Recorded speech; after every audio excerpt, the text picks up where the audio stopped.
New Delhi assembly నియోజకవర్గంలో ఆప్ అధినేత కేజ్రీవాల్ ను ఓడించారు బీజేపీ అభ్యర్థి పర్వేజ్ సాహిబ్ సింగ్ వర్మ. కేజ్రీవాల్ ను ఓడించిన పర్వేజ్ ఢిల్లీ మాజీ ముఖ్యమంత్రి సాహిబ్ సింగ్ వర్మ కుమారుడు. కేజ్రీవాల్ పైన విజయం సాధించిన పర్వేజ్ వర్మ పూర్తి పేరు పర్వేజ్ సాహిబ్ సింగ్.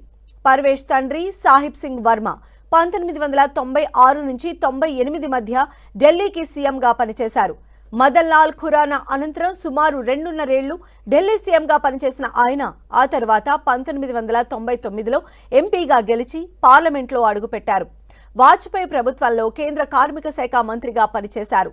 సాహిబ్ సింగ్ వర్మ కుమారుడైన పర్వేజ్ సింగ్ ఢిల్లీ రాజకీయాల్లో చురుగ్గా ఉంటూ 2013లో మహారోలి అసెంబ్లీ స్థానం నుంచి బీజేపీ అభ్యర్థిగా పోటీ చేసి గెలిచారు.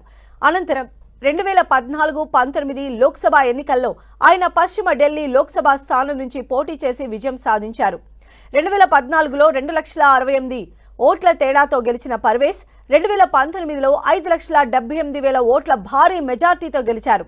దీంతో భారీ మెజార్టీలు సాధించే నేతగా బీజేపీలో పేరు సంపాదించారు. ఢిల్లీ చరిత్రలోనే ఓ లోక్సభ అభ్యర్థి సాధించిన అత్యధిక మెజార్టీ ఇదే. అయితే వివాదాస్పద వ్యాఖ్యలతో గత ఏడాది లోక్సభ ఎన్నికల్లో పర్వేజ్ కు హైకమాండ్ టికెట్ ఇవ్వలేదు.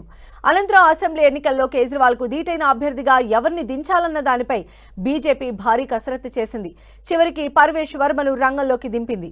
అధిష్టానం నమ్మకాన్ని నిలబెడుతూ పర్వేజ్ వర్మ కేజ్రీవాల్ ను ఓడించి దేశం దృష్టిని ఆకర్షించారు. కేజ్రీవాల్ ను ఓడించడంతో పర్వేజ్ పేరు ఢిల్లీ సీఎం రేసులో వినిపిస్తోంది.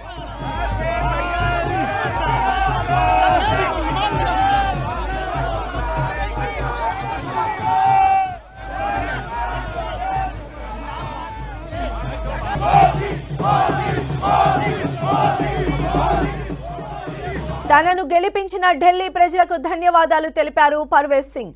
మోదీ విజన్తో ఢిల్లీని అభివృద్ధి చేస్తామన్నారు.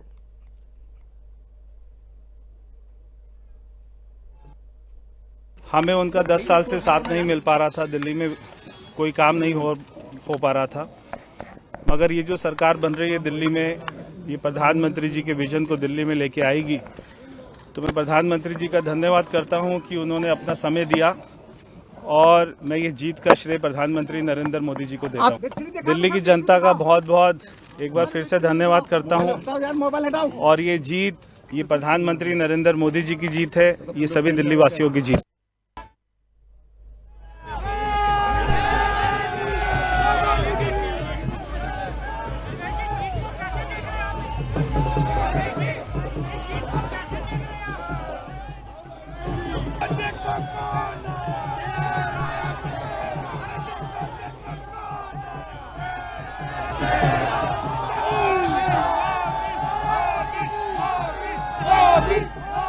Modi!